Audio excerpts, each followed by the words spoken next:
Okay, we're on the record in CV 2017-055490. Counsel, would you announce for the record? Bryan Eastin, Your Honor, on behalf of the plaintiffs. Okay. Gregory E. Hinkle here on behalf of the defendants named in the case. Is this the defendants? And the defendants are present. Okay. And we're set for oral argument on two motions. I really don't need an oral argument on the motion for protective order, but I just set them at the same time.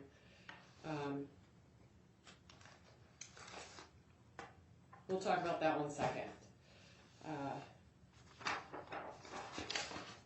Defendant's motion for removal of provident law.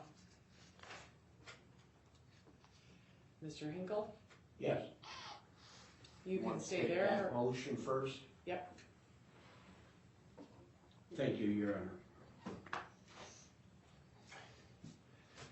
In this action, what has occurred is an attorney who was deeply involved in the facts of this case well before it was filed, a year to a year and a half, was immersed deeply in the employment relationship between my clients and opposing counsel's clients. During that term, enormous amounts of phone calls, emails, etc., meetings were made with the attorney, and the phone calls and emails were, of course, almost exclusively with the opposing attorney in this matter, which are all relevant in this case. In addition, of course, you had meetings. Some of those were without the plaintiffs present and with Mr. Eastin in this matter. There are many, many emails they're having to produce, which we apologize for. They have not yet been submitted to opposing counsel, and other matters, but they have recordings also of all of this, and they cannot find software that will properly take care of the matter, so they're having to manually go through incredible amounts of phone calls, and I mean incredible amounts of phone calls, to get the transcripts of those phone calls, many of them exclusively with the opposing attorney. And it's very important to note all that I'm talking about occurred prior to the filing of this action. In addition, he was essentially at the center of the action, in a sense, but all the while representing his clients, who are the plaintiffs in this action. In the Commonwealth case, for example, the court, and we're not in this situation, but to show how seriously they take this matter, because I will have to call him as a witness, and I will get to the major point of why in a moment. But in the Commonwealth case, that oddly enough is cited by the opposing attorney, in that case, the judge removed the attorney in that case 1 day before trial. Now, we have no trial date set in this. The way it is going, it will be well into 2019 before this matter can go. And of course, if opposing counsel is removed as he should be, then this whole matter in a sense starts over in terms of the plaintiffs. That's not to say that the defendants don't have a lot that they have to produce yet in terms of documents which they're working on. So with regard to this, the defense that's given in this case is largely other people can testify to this evidence. That misses 2 points. First, it's not true. When you have a phone call with Mr. Eastin, there's nobody else on the line most of the time. A few of them were conference calls, that's true. But almost all of these, and you have granted a reply, which I can understand, where he will testify in 25 different areas in this case. Now, and he's been granted a reply, but again it comes back and says his main defense is, well, others can testify to all of this. It's not true. You can't have those 25 areas, all those phone calls, emails, back and forth between them. Even one of the phone calls states he'd rather talk to the defendants than he did the plaintiffs. For whatever reason, he would say that. Granted, the transcripts are not complete yet, so I won't go into them in depth. But the opposing counsel is deeply immersed in the facts of this case before it was filed. Removing an attorney one day before trial shows the seriousness of this, because we do not want to be confronted with having to call Mr. Eastin as a witness while at the same time he's an advocate. Granted, it is the defendant's move to call him, but we don't want to dispense with him because of the importance of his testimony in this case. Everything that has been stated to this court is indeed true, and his testimony will be needed. Lastly, and perhaps most importantly, we have the situation of his representing what he has termed as vulnerable adults. In this case, for those poor people, as I'm sure he would state, who have been abused in some manner by the defendants, he's charging $395 an hour, tens of thousands of dollars in attorney's fees. Now, when someone has to get on the stand who actually formally represented them and has to admit this, it's going to be devastating in terms of the case, because they're going to wonder, well, if he's overbilling, and I will stick with that because I've got him out shying 27 years and I'm at $300 an hour, not $400 an hour, he's going to have a great deal of difficulty in even explaining that. But that's only a sliver of what I'm talking about. I'm sorry, explaining what? That he's representing somebody and getting paid for it? Pay for it at an exorbitant rate. Exorbitant. I mean, if and how is that, well, okay. How would that be relevant if he were to testify? That he doesn't view his own clients as being vulnerable adults, just like the Adult Protective Services at the Department of Security, the Department of Economic Security, held that they were, not in any way exploited by my clients. Okay. Well, I think he's doing that. Pure and simple. It's down to that, but he will be a witness. This is not some sham that we will fail to call it. There are many damaging admissions by him made, even against his clients. All of this occurring even before this case started.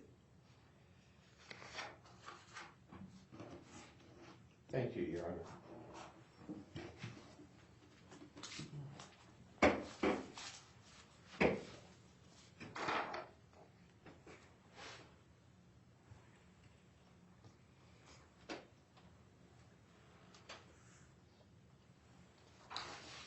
Mr. Eastin?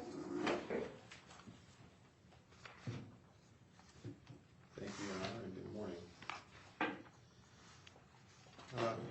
Kind of just dealing with a couple things that Mr. Hinkle was talking about there at the end. I think the attorney's fees matter is a non-issue, a non-starter. even in the cases that I've cited, it says that an attorney can testify as to his billing rate even when there is a conflict of interest. So I don't see that's a particular issue here. And the ethical rules our ethical rules are based upon the ABA model ethical rules, and they've commented that they don't see any particular issue for an attorney to testify about whatever his billing rates are.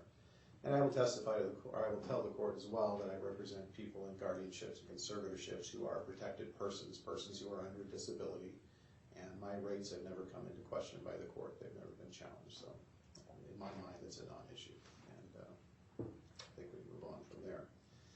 In terms of the alleged recordings and emails that they've just talked to, counsel just turned over to my office on Monday his initial disclosure statement, which is at least a month past due. And even though he cites to the fact that there may be these emails and these recordings forthcoming, I have not seen them. So I don't have any way to respond to those kind of general allegations. I don't know, there was nothing specific that he mentioned in there, and so I think, again, it's their motion. They have the burden to provide the proof. They've got to make a showing to the court that there's a problem with with my continued representation.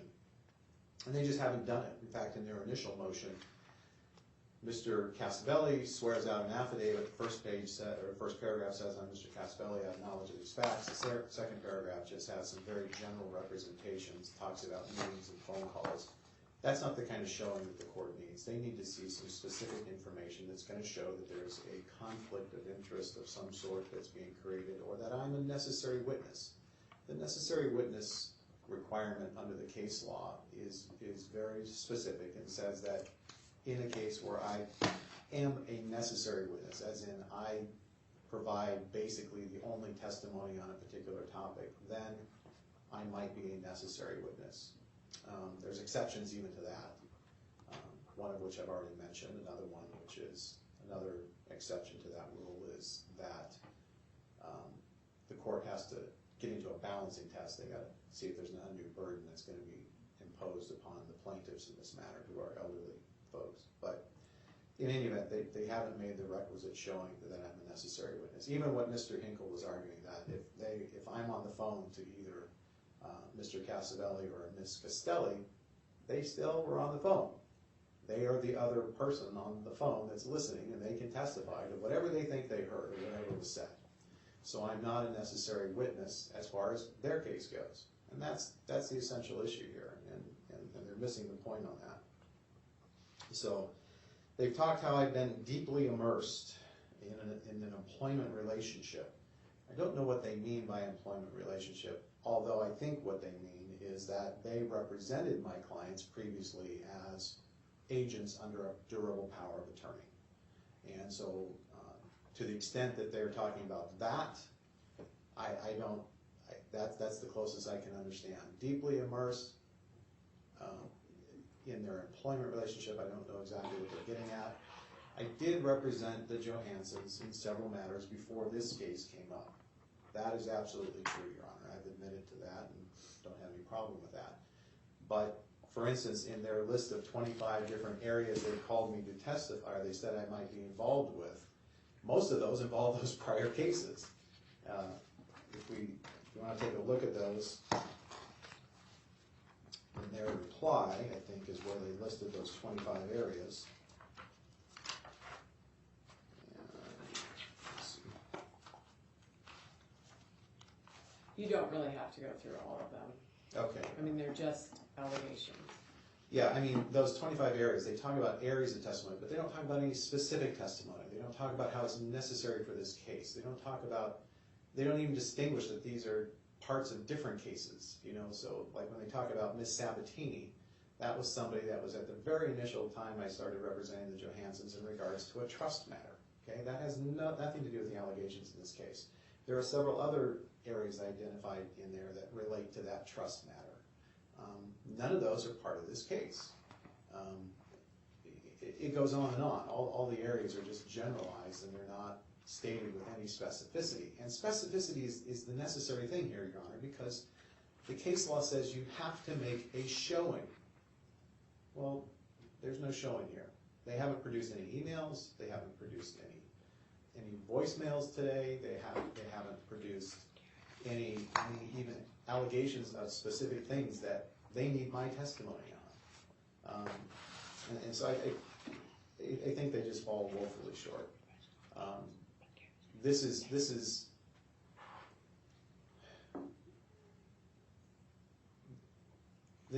really, even though counsel is asserting that this is not brought for an improper purpose, I can see nothing other than an improper purpose, Your Honor. They are seeking to make the litigation more expensive to the plaintiffs. They are seeking to get counsel out who's been assisting them for close to the last 2 years, simply to make it more difficult for them.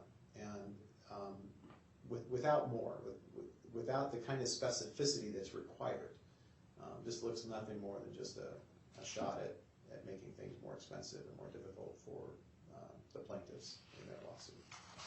Okay. I was going to ask if you had any questions for me before I sat down. No. Thank you. Mr. Hinkle?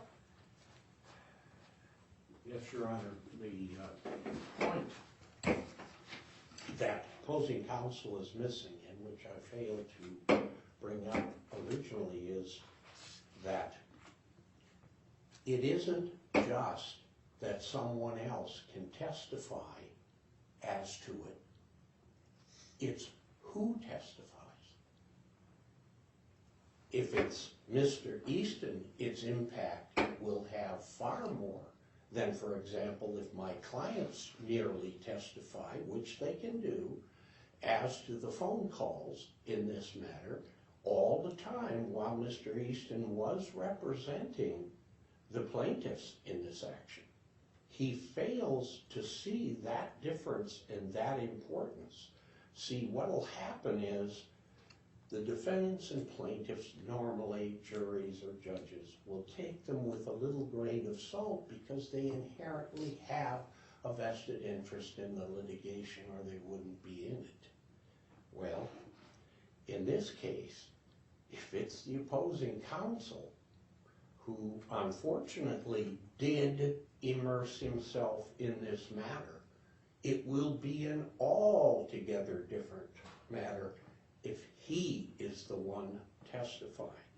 And again, if the court wants more specificity, then I suggest it hold this under advisement until additional matters, which I have admitted are owing, my clients admitted as well, but it is so voluminous that they are still behind on it and they have to do it manually. They cannot do it through software, and these people know more about computers than anyone I have ever met. They are very astute at it. So if the court wants more specificity, it'll be coming. They will just have to wait, as I have waited, for this to be produced. But the fact that he's going to be called will be no question now or then at the time of trial. It's the importance of his testifying. He would like to simplify it that it's just that the same material can come in or whatever by the plaintiffs or defendants, but it misses the point of who's testifying completely. He's made some damaging admissions while representing his clients from what I have been told by my clients. If the court, however, wants more specificity, I ask for patience. It's one of the reasons we only recently filed the disclosure statement. Of course, it's only been a month or less since the opposing party filed their disclosure statement, and both of us were very tardy. It isn't like as if his filing was on time under Rule 26.1. Therefore, Your Honor, we are requesting that he be removed. He doesn't get to be an advocate and a witness in this matter. Thank you, Your Honor. Okay. With respect to the motion for protective order, as I indicated, I don't need any argument on it. However, I do want to ask Mr. Hinkle, in your, let me make sure, your reply,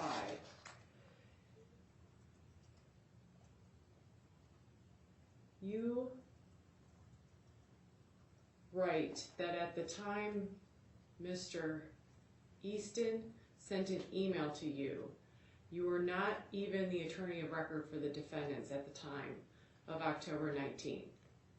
When Mr. Eastin in his SIR reply provided the emails that on October 6th you told him that you would be the attorneys for the defendants in any case brought by the Johansons. And then in October 18th, you told Mr. Eastin that you were authorized to accept service. Correct. I wasn't attorney of record yet, and the interesting thing about this whole... So, just so that I'm clear, you represented to the plaintiff's counsel that you were representing them, but you're disavowing that you had authority to act because you weren't an attorney of record, meaning, what do you mean by that? I mean by that, that's right. Until I accepted service, I wasn't going to do anything. But you have to remember, the only copy we ever received wasn't even stamped or dated. It was a blank subpoena. And then, are you sticking by your accusation that Mr. Eastin manipulated an email? Yes. Yes. And these people do know what they're talking about. They do, and that can be by separate hearing if you want. But nonetheless... No, I just want to know if you were sticking by that. Yes. Okay, I'll take that into consideration because I am deeply concerned that you would make an accusation like that without any supporting evidence. You submitted an attachment, which is a bunch of code. It has the date, I know what you're talking about,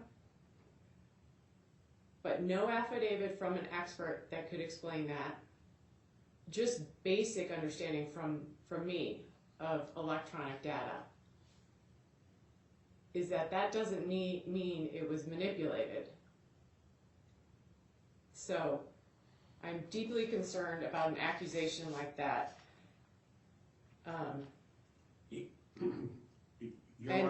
Okay. I just want to let you know, if you're going to make an accusation like that, you need to back it up by something other than your statements that you believe that this is what it means. As you can tell, I don't believe that that's what that means. So I'm not considering that.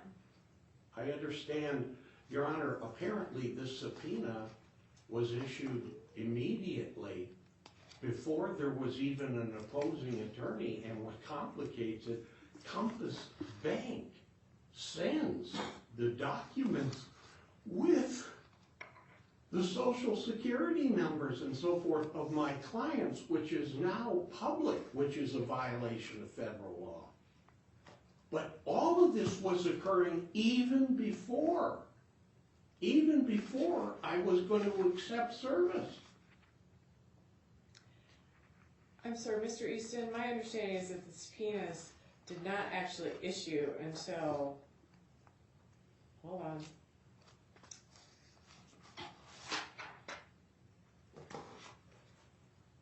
Like the 20th or something, hold on. I believe, Your Honor, it's either the 18th or the 19th, the same day as the email was sent to Mr. Henkel. To clarify, I never received any copies of the email at any time. Of the subpoena, excuse me.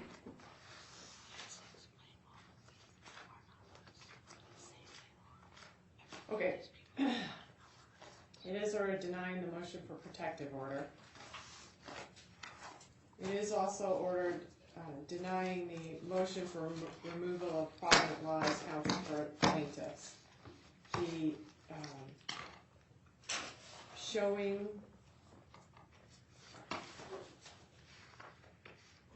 that that Mr. Eastin is, one, a necessary witness, is not supported by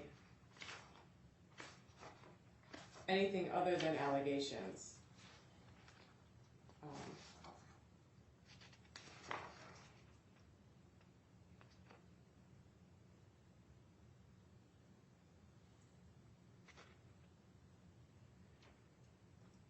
And that the evidence isn't obtainable elsewhere. That showing has not been made. You commented on, well,